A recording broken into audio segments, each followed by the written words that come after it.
આજે આપણા છોકરાને નાનપણથી જેમ તેમ મોટો કર્યો ને આજે છોકરો આપણે વગર કીધે ચાલ્યો જાય તો એ મોટામાં મોટું દુઃખ કહેવાય.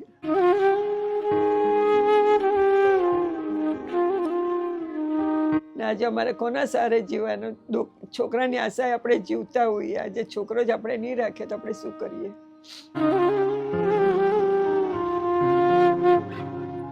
160 રૂપિયાની દવા હોય પણ 160 રૂપિયા પણ નહીં હોય તો કેવી રીતે દવા લઈએ? હમણાં મારી મમ્મીના કંઈક વાસણ હતા તો થોડાક વેચી આવી તો એમાંથી 160 રૂપિયાની મારી હું દવા લાવી.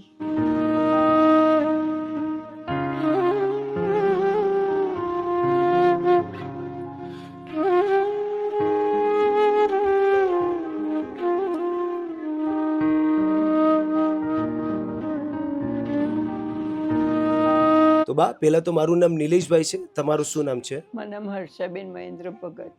અને તમારું દાદા? મહેન્દ્ર રમણલાલ ભગત. તો બા, હાલમાં શું તકલીફ પડે છે? ઘર ચલાવવાની તકલીફ પડે છે, દવાનો ખર્ચો નથી નીકળતો. તો આજે પરિવારમાં કોઈ નથી બા? પરિવારમાં દીકરો છે, દીકરી છે, દીકરીની સ્થિતિ પણ નથી બરાબર. તો દીકરો નથી રાખતો તમને?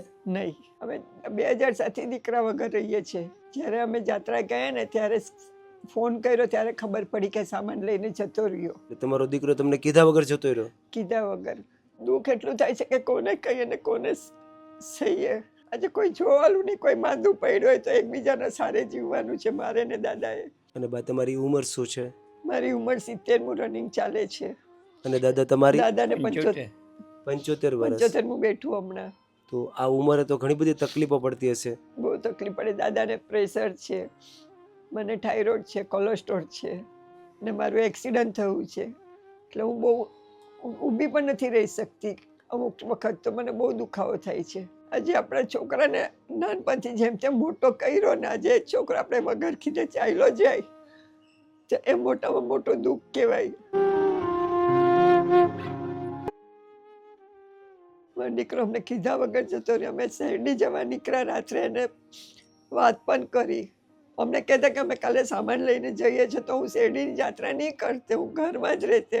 આજે દીકરો હોવા છતાં પણ તમે નિરાધારની જેમ જિંદગી જીવો છો બા. તો અત્યારે ઘર કઈ રીતના ચાલે છે બા? થોડું ઘણું છૂટક કામ મને મળી જાય તો કરું છું, નોકરી કરું ત્યાં.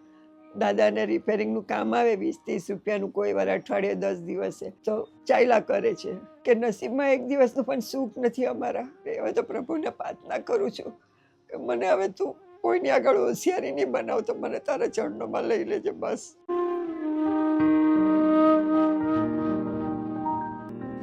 જે મારો દીકરો અમને કીધા વગર જતો રહ્યો છે ને એને પેટે પાછા બાંધીને જેમ તેમ મોટો કર્યો છે એ મોટામાં મોટું દુઃખ છે. ને આજે અમારે કોના સારે જીવવાનું દુઃખ, છોકરાની આશાએ આપણે જીવતા હોઈએ. આજે છોકરો જ આપણે નહીં રાખીએ તો આપણે શું કરીએ?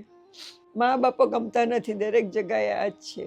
આજે એક્સિડન્ટ થયું એટલે મારથી હવે નોકરી ઓછી થાય છે, નહીં તો હું હજુ પણ મહેનત કરવા એટલી તો માતાજીને પ્રાર્થના કરું છું કે મને તું તાકાત અને હિંમત આપ કે હું કંઈક કરીને ઘર ચલાવી શકું. પણ હવે મારી હિંમત જ તૂટી ગઈ છે. તો બા, હાલમાં અમે તમારી શું મદદ કરીએ બા? મને અત્યારે દવાને અમારી બંનેની મારીને દાદાની દવા થઈને 1000 થી 1200 રૂપિયાની દવા થાય છે. હું આજે કેટલા મહિનાથી દવા જ નથી લેતી. થાઇરોઇડની તો હમણાં લાવી, 4 મહિના નથી લીધી. ઘરમાં અનાજ પાણી પણ નથી હોતું. તો ભાઈ તમારથી કંઈ થતું હોય તો એટલી મદદ કરી આપશો તો આભાર તમારો. પ્લીઝ પહેલા તો બા તમે રડો નહીં બા. આજે તમે કીધું કે તમે 4 મહિના તમે દવા નથી લીધી, તો એનું કારણ શું બા? 160 રૂપિયાની દવા હોય પણ 160 રૂપિયા પણ નહીં હોય તો કેવી રીતે દવા લઈએ? હમણાં મારી મમ્મીના કંઈક વાસણ હતા તો થોડાક વેચી આવી તો એમાંથી 160 રૂપિયાની મારી હું દવા લાવી. તો બા, આજે 160 રૂપિયા પણ નથી તમારી પાસે દવા લેવાના? તો પછી વાસણ વેચવાનો વખત જ નહીં આવતે ને. પણ તમે બિલકુલ ચિંતા નહીં કરતા. આજે અમે તમને ચોક્કસથી સપોર્ટર બનીશું બા. પ્લીઝ પહેલાં તો તમે રડો નહીં. તો દોસ્તો, તમે દરેક લોકોએ આ વૃદ્ધ પરિવારની વાત તો સાંભળી હશે. હાલમાં વૃદ્ધ પરિવાર ઘણી બધી તકલીફો સાથે, ઘણી બધી પીડાઓ સાથે પોતાના દિવસો તો પસાર કરી જ રહ્યા છે. બાએ કીધું પ્રમાણે સૌથી વધારે દુઃખ તો મને એ વાતનું છે કે આજે અમે અમારા બંને જણાની દવા પણ નથી કરી શકતા.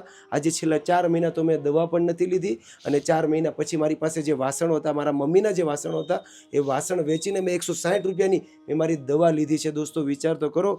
આજે આ વૃદ્ધ પરિવાર પાસે 160 રૂપિયાની દવા લેવાની પણ વ્યવસ્થા નથી. એટલી બધી ખરાબ પરિસ્થિતિ આ પરિવાર કંઈક જીવી રહ્યો છે. અને દોસ્તો, આપણા દરેક લોકોની એક નૈતિક ફરજ બને છે કે આવા વૃદ્ધ લોકોની હંમેશા સપોર્ટ કરવો જોઈએ. તો બસ દોસ્તો, અત્યારે તો આ વૃદ્ધ પરિવારની જે પણ તકલીફ પડી રહી છે એમાં આજે આપણે સપોર્ટર બનવાની કોશિશ કરીએ.